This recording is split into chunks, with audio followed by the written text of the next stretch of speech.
Bangla law school YouTube চ্যানেলে আপনাকে স্বাগতম। আমাদের আজকের বিষয় হলো আইনের ধারা মনে রাখার সহজ উপায়। প্রতিনিয়ত আমাদের কাছে মেসেজ আসে যে ভাইয়া ধারাগুলো কেমন করে মনে রাখবো। তো আজকের ভিডিও তৈরি করা হয়েছে আইনের ধারা কিভাবে সহজে মনে রাখা যায় তার উপায় নিয়ে। আপনারা যারা আমাদের চ্যানেলে নতুন এসেছেন তারা অবশ্যই চ্যানেলটি সাবস্ক্রাইব করুন এবং নিয়মিত আপডেট পেতে পাশে থাকা বেল আইকনে ক্লিক করুন। একজন সাধারণ ব্যক্তি একজন আইন বিষয়ে অভিজ্ঞ ব্যক্তির মধ্যে প্রধান পার্থক্য হলো একজন সাধারণ ব্যক্তি জানেন কোনটা অপরাধ আর কোনটা অপরাধ নয়, কিন্তু আইন বিষয়ে অভিজ্ঞ ব্যক্তি একই বিষয় জানার সাথে জানেন কোন আইনের কত ধারায় সেই বিষয়ে বলা আছে। কোন আইনের কোন ধারা জানেন বলেই তিনি অভিজ্ঞ। বর্তমানে বাংলাদেশে প্রায় ৩,০০০-এর বেশি আইন রয়েছে। সব আইনের সব ধারা মনে রাখা দুঃসাধ্য ব্যাপার, তবে আইনকে প্রফেশনালি নিলে অন্তত কোন আইনে কি রয়েছে সেটা মনে রাখতে হবে। একেবারে সঠিক ধারা মনে রাখার প্রয়োজন আইনের ছাত্রদের, কারণ তারা আইনে ডিগ্রি নেওয়ার পর দুইটি গুরুত্বপূর্ণ পরীক্ষায় অংশগ্রহণ করতে হয়। একটি হলো জুডিশিয়াল সার্ভিস পরীক্ষা, অন্যটি হলো আইনজীবী নিবন্ধন পরীক্ষা। জুডিশিয়াল সার্ভিস পরীক্ষা নির্বাচিত হলে আপনি সহকারী জজ হিসেবে নিয়োগ পাবেন, আর আইনজীবী নিবন্ধন পরীক্ষা পাশ করলে আপনি আদালতে আইনজীবী হিসেবে কাজ করার অনুমতি পাবেন। আইনের সকল ছাত্রের একটি সাধারণ প্রশ্ন হলো আইনের ধারা কিভাবে মনে রাখব। জুডিশিয়াল সার্ভিস পরীক্ষা বা আইনজীবী নিবন্ধন পরীক্ষার প্রাথমিক নির্বাচনী বা এমসিকিউ পরীক্ষায় এখন প্রায় ৬০-৭০% প্রশ্ন আসে ধারা নিয়ে, যেমন দণ্ডবিধির কোন ধারায় চুরি নিয়ে বলা আছে, বা দণ্ডবিধিতে কত নম্বর ধারায় চুরির সংজ্ঞা আছে ইত্যাদি। এছাড়াও লিখিত পরীক্ষায় যদি বর্ণনার সাথে সঠিক ধারা উল্লেখ করা যায় তবে পরীক্ষক বেশি নম্বর দেন।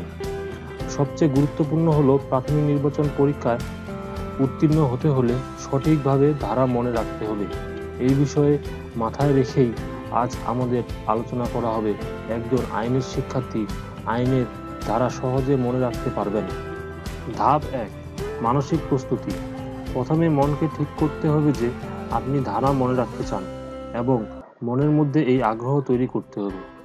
যে কোনো কাজ সফলভাবে করতে হলে অবশ্যই মানসিক প্রস্তুতিটা সবচেয়ে গুরুত্বপূর্ণ বিষয়। মানসিক প্রস্তুতি না থাকলে আপনি শত প্রস্তুতি নিয়েও কোনো ক্ষেত্রে ভালো করতে পারবেন না।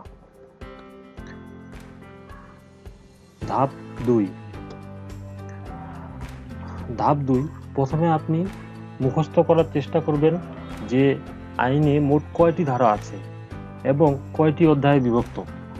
ধরেন যে আপনি দণ্ডবিধির ধারাসমূহ মনে রাখতে চান, তবে দণ্ডবিধি ১৮৬০-এ মোট ধারা রয়েছে ৫১১টি এবং অধ্যায় রয়েছে ২৩টি। এই ২৩টি অধ্যায়ে কী কী বিষয় আছে এই বিষয়গুলো আগে আপনাকে মুখস্থ করতে হবে।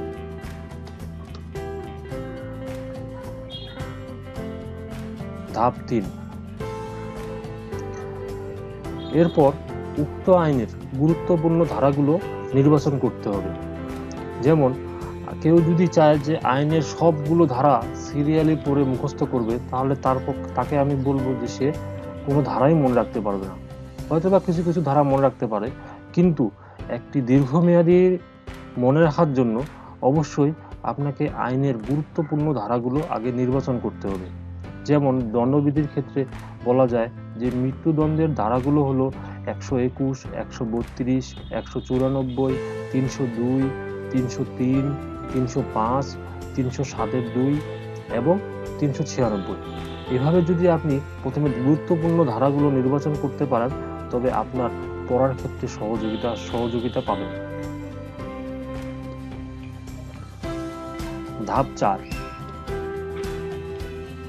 যে কোনো বিষয় শুরু করার আগে আপনার ধারার শুরুটা মনে রাখতে হবে এবং ধারাটি শেষ হয়েছে কোন জায়গায় সেটা মনে রাখতে হবে।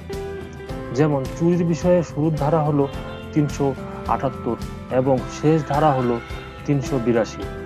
এখন যদি আপনার কাছে কেউ প্রশ্ন করে যে চুরি সম্বন্ধে কোন ধারায় বলা আছে, যদি আপনার মাথার মধ্যে সেট আপ থাকে যে ৩৭৮ থেকে ৩৮২ ধারার মধ্যেই চুরির বিষয়ে বর্ণনা করা আছে এবং ৩৭৮ ধারায় আছে হচ্ছে চুরির সংজ্ঞা, তাহলে আপনার ক্ষেত্রে জিনিসটা মনে রাখা অনেক সহজ হবে। ধাপ 5, এরপর সবচেয়ে গুরুত্বপূর্ণ ধাপ হলো ধাপ 5। আপনি শুধু একদিন অনেক কষ্ট করে পড়লেন, মুখস্থ করলেন, তারপর অনুশীলন করলেন না, তাহলে অবশ্যই আপনার সব ধারা মনে হারিয়ে যাবে। হয়তো বা কিছু কিছু থাকতে পারে, কিন্তু আপনাকে একটি দীর্ঘমেয়াদী মনে রাখার জন্য অবশ্যই নিয়মিত অনুশীলন করতে হবে। নিয়মিত অনুশীলনের কোনো বিকল্প নেই। আইন নিয়ে কিছু করতে হলে, যেমন আপনি বিচারক বা আইনজীবী হলে আপনাকে ধারা মনে রাখতেই হবে। আর এই পেশায় পড়াশোনার কোনো বিকল্প নেই। আমাদের দেশে প্রতিষ্ঠিত আইনজীবীগণ এখনও নিয়মিত পড়াশোনা করেন। এবার এক নজরে 5টি ধাপ দেখে নেওয়া যাক।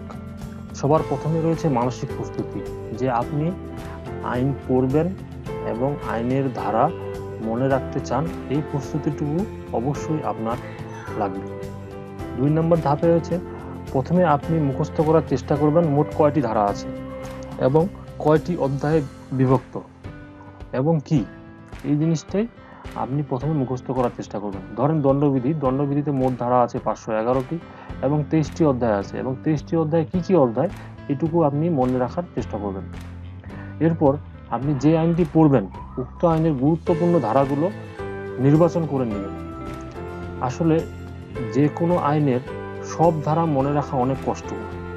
যদি আপনি গুরুত্বপূর্ণ ধারাগুলো মনে রাখতে পারেন, তাহলে আপনার মাথার মধ্যে একটা স্ট্রাকচার তৈরি হয়ে যাবে যে আসলে ধারাগুলো কোন ধাপে ধাপে আছে।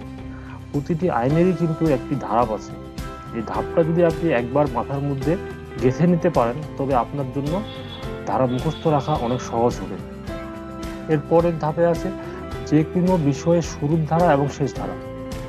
এক্ষেত্রে আমি বলবো যে প্রত্যেকটা বিষয়, যেমন চুরি, ধর্ষণ, ডাকাতি, খুন, এই যে বিষয়গুলো আছে, এই বিষয়গুলো শুরু হয়েছে কোথা থেকে এবং শেষ হয়েছে কোন ধারায়, সেই জিনিসটা আপনাকে মনে রাখতে হবে। এবং সবশেষে নিয়মিত অবশ্যই অনুশীলন করতে হবে। আপনি যদি পারেন প্রতিদিন একবার করে অবশ্যই ধারাগুলো দেখবেন। যদি তাও না পারেন, অন্তত সপ্তাহে একদিন পড়ার চেষ্টা করবেন। এবং তাও যদি আপনার কষ্ট হয়ে যায়, তবে অবশ্যই গুরুত্বপূর্ণ ধারাগুলো সপ্তাহে একদিন পড়ার চেষ্টা করবেন। যতই আপনি নিয়মিত অনুশীলন করবেন, ততই আপনার মধ্যে সেই ধারাগুলো আত্মস্থ হওয়ার শুরু করবে। আপনারা যারা আমাদের চ্যানেলে নতুন এসেছেন, তারা অবশ্যই চ্যানেলটি সাবস্ক্রাইব করুন এবং নিয়মিত আপডেট পেতে পাশে থাকা বেল আইকনে ক্লিক করুন। আশা করি সকলে বিষয়টি বুঝতে পেরেছেন। আপনি যদি উপরোক্ত 5টি ধাপ মেনে চলেন, তবে আপনি অবশ্যই ধারা মনে রাখতে পারবেন।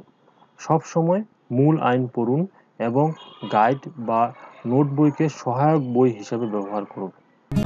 আপনার মূল্যবান মতামত ও পরামর্শ জানাতে কমেন্ট বা ইমেল করুন। ইমেল করতে পারবেন banglalaw.school@gmail.com। আমাদের ফেসবুক অ্যাকাউন্ট www.facebook.com/banglalaw school। আমাদের সাথে থাকার জন্য আপনাকে অসংখ্য ধন্যবাদ।